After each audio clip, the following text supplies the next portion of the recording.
Hey guys, Sure Shot Midget here. It's a sad day. My DSG is not going to be up and running. I went through a second Mosfet. I'm going to be reviewing Sigma Mosfets. Now, I had one of these actually catch on fire. Now, this is the first time that has happened. Let's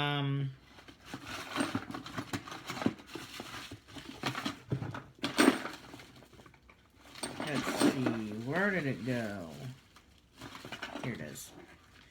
So I had a Sigma FET catch on fire. This was the first one. Now this is a DSG. I am using 11.1, 25 to 35C LiPo, a 16:1 DSG, SP160, and a Classic Army Extreme motor. This thing heats up.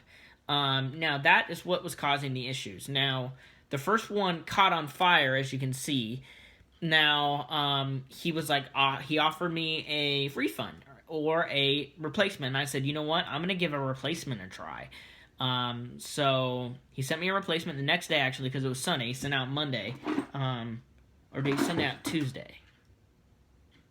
I think he sent out Tuesday, actually. Because I think I was waffling over whether or not I wanted a refund. No, maybe he did send it Monday. Yeah, he sent it Monday. Yeah, Monday. And USPS just delivered it today, and it was a day late. He literally just sent me money back, and he's great customer service, and he sent me money back for a second one because the second one blew today.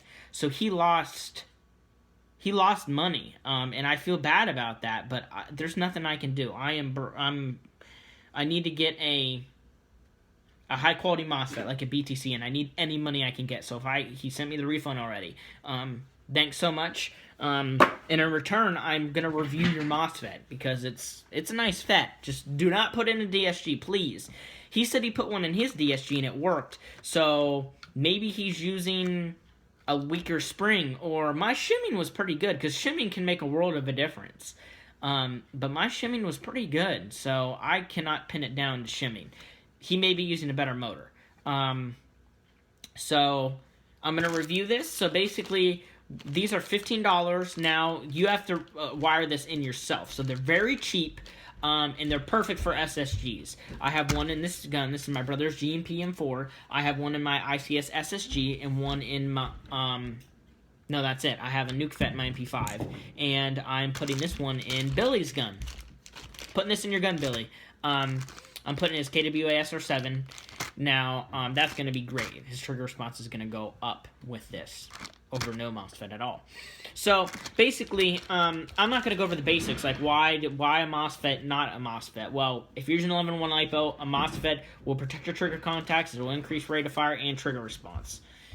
I'm not going to get into that very much. So basically, you open the bag up. You have a smaller bag in here with their logo.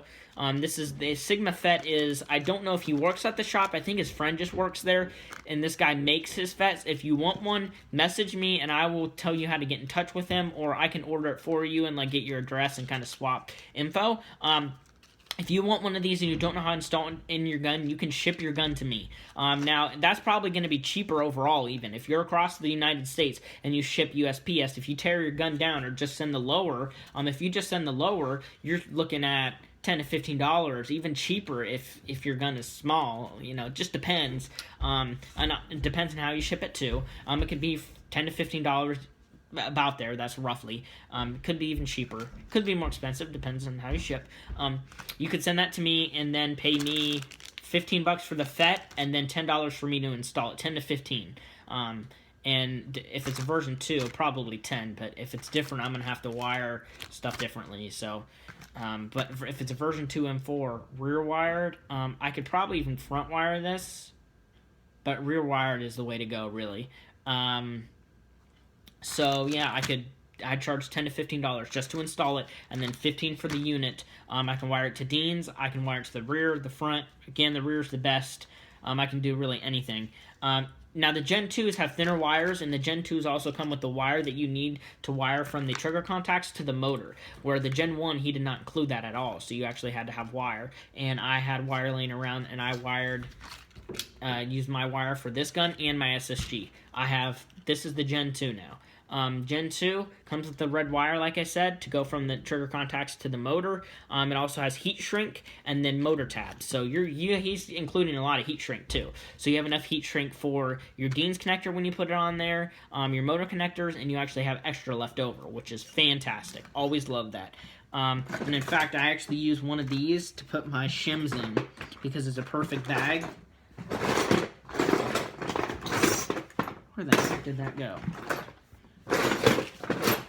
Oh, bag of shims. Where did you go, bag of shims? Right here. So here, got shims in there. Fantastic bag. I will use that forever. I will use these bags. So that's that. And then in here, if you pay an extra $1, he includes a male and female Deans. So I have 2 Deans in here. They're male. Both for Billy's guns. One is to wire his Amoeba to Deans, and then the other one his KWA for this Mosfet.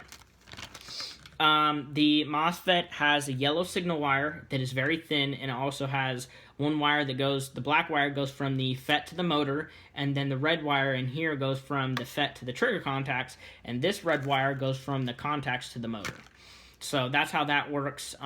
They're not always easy to install. They can be hard, and you have to cut. Now, he includes plenty of wires. So for a version 2 gun, this is going to fit. It's going to go all the way back, so you can put your buffer tube screw in. With this GMP, it was close, but with the Gen 2s, it's actually longer, I noticed. So that is a plus. And also, there's a lot of wire. Here, I'll show you in here. There's a lot of wire on the end here. You can cut this and resolder. And I actually may do this with this gun, cut it and resolder it, because that's a lot of wiring and it's unnecessary, really. So yeah, this is my brother's gun. Have one in here. It's very compact. He uses 11-1 stick lipos. He has 2 here. This is my brother's, if I didn't say. And my brother has a third one of these. He has 2 of these and one of these. These are a little bit smaller, but he took his other one with his PTW. So performance-wise, got 12-1 gears in here and a JBU balance motor. It's a high torque. It's 18 TPA neomagnet. That's 25 BBs a second. With moderate trigger response, it's got an M115 spring. It's getting low 370s, high 360 with FPS with a 6.03 barrel, a very short 6.03 barrel. That's what I tried with, and that's probably what my brother's going to use when he builds his upper for this. So that's that. So great MOSFET, love it. Cannot handle DSGs, can handle probably almost any SSG. Not as strong as a Nuke FET, but half the price of a Nuke FET. And like I said, if you want me to wire this in a gun for you, I can. You may want to take it to a local store near you, but sometimes local stores overcharge. It's sad, but local airsoft stores do overcharge often for tech services. So it may be cheaper for you to ship your gun to me and then pay for return shipping, all the shipping, and I can put a MOSFET in there for $15 MOSFET, and then $10 to put it in there, and then ship back to you, and you'll get it in like 2 weeks, 2 to 3 weeks, you'll get it back, and it may be cheaper that way, rather than taking it to your local store. But I always do recommend supporting your local airsoft stores, but if they're really overcharging, support me. I mean, I'm a not a small business, but a small person.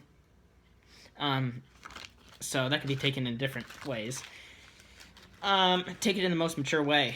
Now, I got these SHS trigger contacts for my Rob's gun. His trigger GMP ones aren't burnt out. He uses 7.4, so they're not burnt out, but when he pulls the trigger hard, it cuts off. It's cutting off wrong.